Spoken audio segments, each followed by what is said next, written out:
नमस्कार बच्चों। अब कल अपन लेंस के बारे में सारे अध्ययन कर चुके हैं। लेंस, उत्तल लेंस, अवतल लेंस, उनसे बनने वाले प्रतिबिंब और किरण चित्रों की पूरी जानकारी प्राप्त कर चुके हैं। अब इसका अपने चैप्टर में लास्ट पॉइंट बच रहा है मानव नेत्र की संरचना। आज अपन इसके बारे में अध्ययन करेंगे। मानव नेत्र की संरचना का जो चित्र मैंने आपको बनाया है, आप उसको ध्यान से देखिए। मानव नेत्र की संरचना में 3 परतें बनाई है मैंने। कितनी? 3 परतों में सबसे बाहर वाली जो परत है, आप देखो नेत्र की संरचना, कई बच्चे अगर उसे नेत्र का डायग्राम बनाने के लिए देते हैं तो वो ओवल शेप बना देते हैं, अंडाकार शेप भी बना देते हैं, लेकिन वास्तव में आप देखिए नेत्र की संरचना कैसी है? गोलाकार। ये देखो आप अपने जैसे आईज में यहाँ ये पूरा पोर्शन है वो अपनी पूरी आंख कहलाती है। तो नेत्र में 3 परतें हैं। कौन कौन सी? दृढ़ पटल। दृढ़ पटल का कई लोग श्वेत पटल भी बोल देते हैं। दृढ़ पटल को कई किताबों में श्वेत पटल भी लिखा हुआ होता है। उसके अंदर रक्त पटल और तीसरे नंबर पे अपने होती है दृष्टि पटल, जिसको रेटिना भी बोलते हैं। दृष्टि पटल या फिर रेटिना, यह वो परत है जिस पर कि किसी भी पदार्थ का प्रतिबिंब बनता है, क्योंकि इस पर एक विशेष प्रकार की प्रकाश सुग्राही कोशिकाएं पाई जाती है जो वस्तु के किसी भी वस्तु का प्रतिबिंब बनाती है प्रकाश को एब्जॉर्ब करके।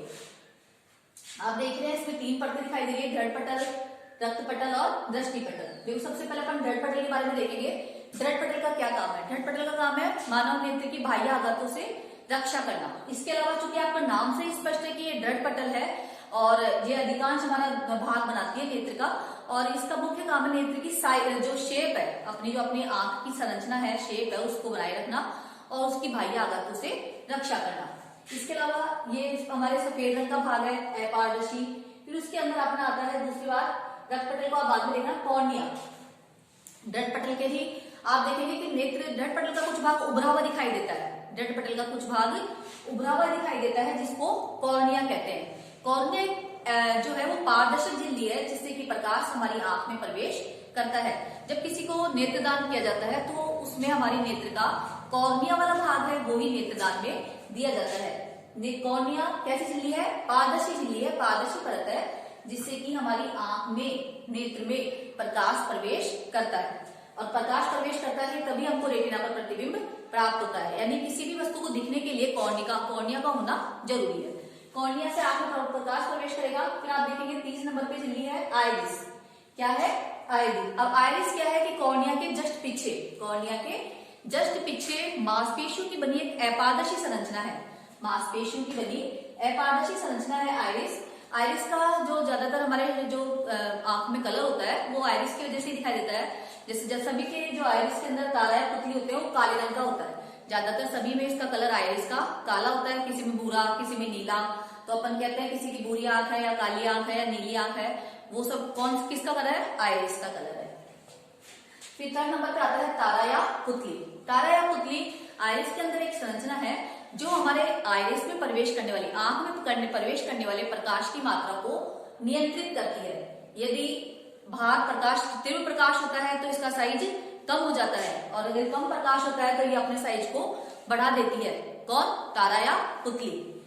इसके बाद है हमारा नेत्र लेंस। नेत्र लेंस तारा या पुतली में स्थित एक, आपको पता है हमारी आंख में उत्तल लेंस होता है। कौन सा?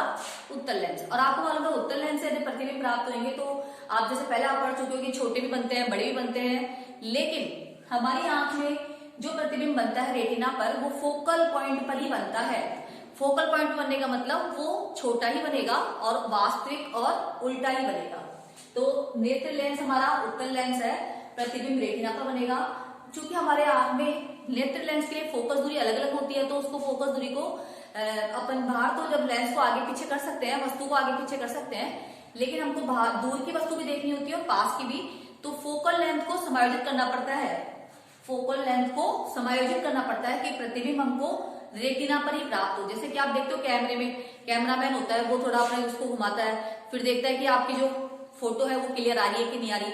तो वैसा ही काम कुछ पेशियां है हमारे शरीर में, आंख में, वो करती है।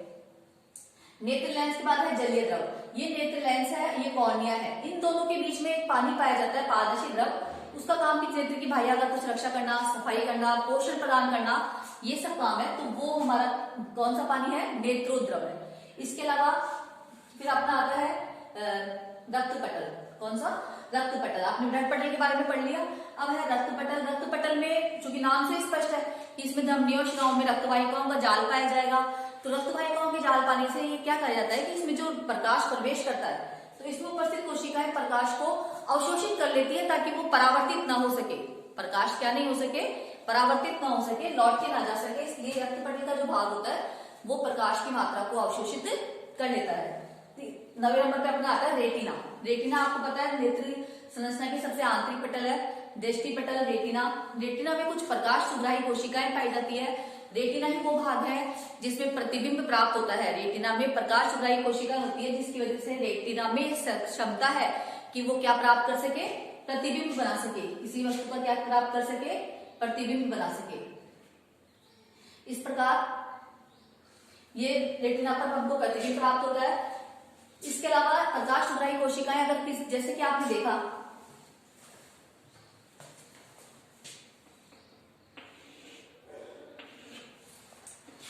यहाँ रेटिना से कुछ दृष्टि तंत्रिकाएं निकलती है। ये दृष्टि तंत्रिकाएं जो हमारे नेत्र का आवेग होता है, दृष्टि आवेग होता है, उसको मस्तिष्क में लेके जाती है और अपन को वस्तु दिखाई देती है। क्योंकि जो आपने बोला अभी कि रेटिना का काम तो केवल प्रतिबिंब बनाने का है, फोटो खींचने का है, तो प्रतिबिंब भी वस्तु का वास्तविक बनेगा, उल्टा बनेगा और वस्तु से छोटा बनेगा, लेकिन इसको डेमोन्स्ट्रेट किया जाता है मस्तिष्क में और मस्तिष्क उसको समायोजित करके हमको वस्तु को स्पष्ट दिखाता है।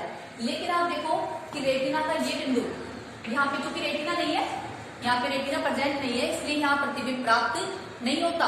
अगर ये कोई वस्तु का यहाँ पे प्रतिबिंब न बनने की वजह से अगर वस्तु इस तरह करके तो आपको दिखाई नहीं देगी, इसको बोलेंगे अंध बिंदु। और बाकी यहाँ जो आप देखो कि लेंस के जस्ट सामने जो पॉइंट है वहां पे सर्वाधिक स्पष्ट प्रतिबिंब बनता है, इसलिए उसको बोलते हैं दृष्टि बिंदु, है ना। इस प्रकार से इनके नाम ध्यान रखना कि यहाँ पे आपको रेटिना नहीं दिख रही, इसका मतलब यहाँ पे प्रतिबिंब प्राप्त नहीं होगा। प्रतिबिंब प्राप्त नहीं होगा तो इसका नाम है अंध बिंदु।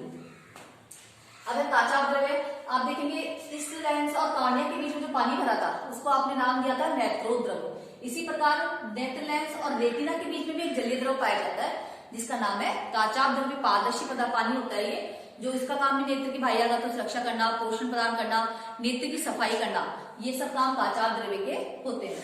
अब अपन देखेंगे ये पार्ट नेत्र की संरचना दोबारा सुन लीजिए। नेत्र की संरचना में गोलाकार संरचना है, 3 परतें हैं, दंड पटल या श्वेत पटल, रक्त पटल और दृष्टि पटल। इसके अलावा लेंस, कॉर्निया, ये सीलियरी पेशियां हैं। सीलियरी पेशियों का काम है हमारी नेत्र की फोकस दूरी को समायोजित करना। मतलब ये जो लेंस होता है उसके साइज को छोटा या बड़ा कर देती है। अगर ये लेंस की वक्रता कम हो जाएगी, आप देखो ध्यान से, अगर ये मतलब इसकी वक्रता बढ़ जाएगी तो ये जो लेंस है वो कम हो जाएगी, थोड़ी फोकस दूरी कम हो जाएगी। अगर ये वक्रता इसकी कम हो जाती है, वक्रता कम हो जाती है तो फोकस दूरी बढ़ जाएगी। तो इस प्रकार ये नेत्र लेंस की वक्रता को परिवर्तित करके फोकस दूरी को समायोजित करने की क्षमता रखती है ताकि प्रतिबिंब कहाँ प्राप्त हो सके, रेटिना पर। प्रतिबिंब रेटिना पर प्राप्त हो सके। इस क्षमता को समंजन क्षमता कहते हैं। क्या कहते हैं? समंजन क्षमता। अर्थात समंजन क्षमता की परिभाषा क्या है? सीलियरी पेशियों द्वारा फोकस दूरी को समायोजित करने की क्षमता।